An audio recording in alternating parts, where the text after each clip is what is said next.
Late night baseball. Gotta love it, especially when Blue Jays win 6-3 in the first of a 4-game set on the left coast against the Los Angeles Angels of Anaheim of Los Angeles. This is a bit more like it. Hyun-Jin Ryu on the mound for the Blue Jays, and he turned in a very Hyun-Jin Ryu in 2022 kind of performance. Like soft-tossing lefty, pitching to contact, not going to strike anybody out. But unlike most guys who are soft-tossing lefties pitching to contact, a lot of those guys can throw forever, right? Because there's not a lot of stress in their arm. Well, not with Hyun-Jin. He's going to give you 5 innings. That's pretty much what he's going to do. And in this case, 5 innings, 2 runs against, and the lead when he left. Probably best case scenario. We'll take it. We'll take it.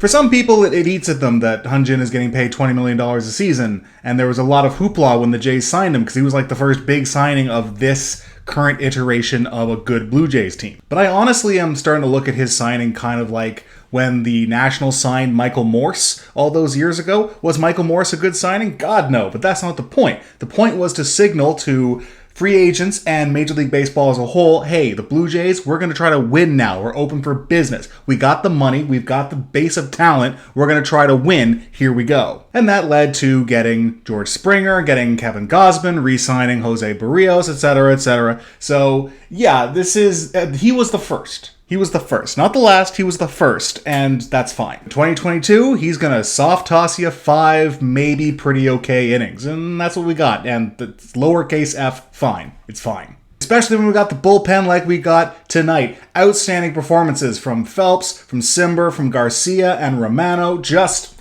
absolutely lovely, gentlemen. You all did your jobs. You did them very, very well. You're in your designated spots. The only real blemish was Jordan Romano getting an error. That's not something that's going to happen very often. But other than that, a solid performance from the bullpen, as we have come to expect from those 4 gentlemen. Well done. But no, the sweetest plum. The reason why I said this is more like it. Hitting with runners in scoring position. It's like that scene from The Lion King where Simba goes from little cub to older cub, and he's dancing around with Pumbaa and Timon kind of tossing their heads back and forth going Hakuna, Matata, Hakuna. Replace that with hitting with runners in scoring position. Okay, it was a mental image that I had and I wanted you to have it too. It doesn't really... We can move on.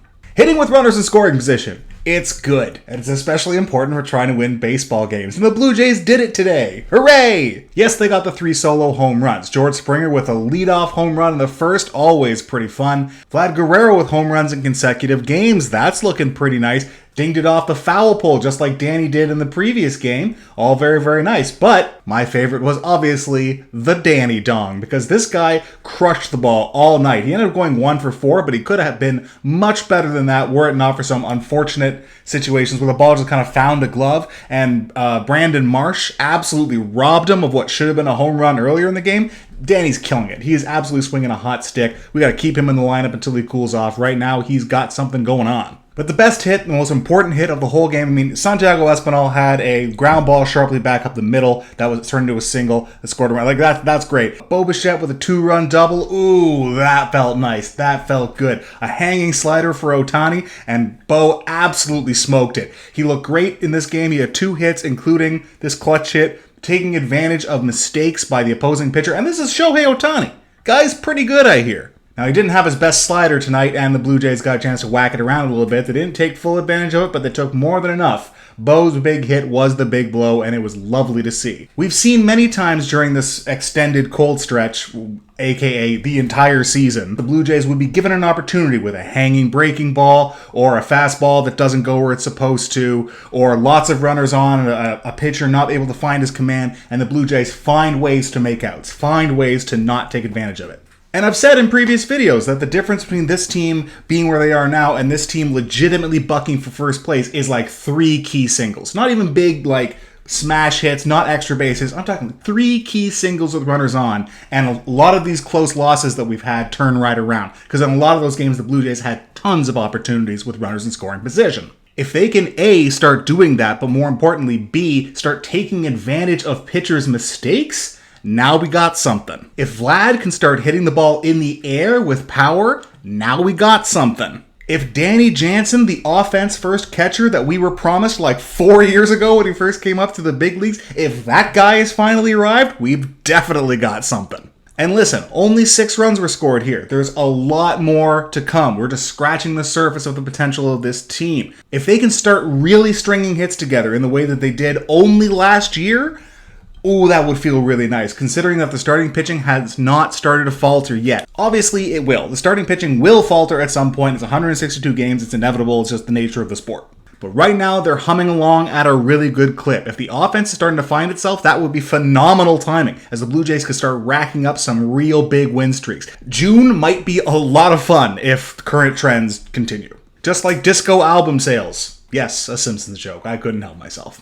Anyway, this was about as smooth a win as you're going to see. The Jays led the whole time. They got key hits at key moments. They got great pitching, well, okay starting pitching and great relief pitching. At no time did the Angels really feel like they were even really threatening to tie the game. And the fact they were able to do that against Shohei Ohtani, I mean, like, when you look at the way the pitching was lined up for this run, it's like, this was the one where you felt, we're probably going to lose this one. Ohtani versus Ryu, that's a mismatch. We're probably going to lose that one. And we didn't. And we didn't squeak one out either. This was a legitimately solid win where the team looked real good. Let's keep that going tomorrow because there's some good vibes building. And we should be able to continue those tomorrow with my man Alek Manoah on the mound. He is continuing his Cy Young push. I'm saying it. I don't care. The guy looks like the best pitcher in baseball. If we're living in a world where Nestor Cortez is a legitimate Cy Young threat, then Alek Manoah is too. I don't even care anymore. Yes, Alek Manoah on the mound for the Blue Jays, looking to take the second game of a 4-game set out in Anaheim. These games are always tough, but especially so now because the Angels are probably the best they've been since, I guess, 2014. Being able to take this series would be a big get for this Blue Jays team right now, considering where they were not very long ago and how much Strong there was about how they performed against Seattle and then more importantly against Cincinnati. Showing a solid outing here against a very good and bucking for the playoffs team in Anaheim, that would go a long way to restoring confidence. For me. But okay, that's it for me for this one. Thank you very much for watching. Thank you very much for watching this channel. I will see you tomorrow night for the second game of late night baseball. I actually kind of like it. I know a lot of people have a hard time staying awake to watch the end of the ball game, and maybe for a game like this, a lot of people might have turned it off feeling it was relatively secure. But no, I'm a night owl. I enjoy watching late night baseball. Another thing that I guess I just felt you needed to know, not really germane to your lives at all. I'm very sorry. I will see you all tomorrow night.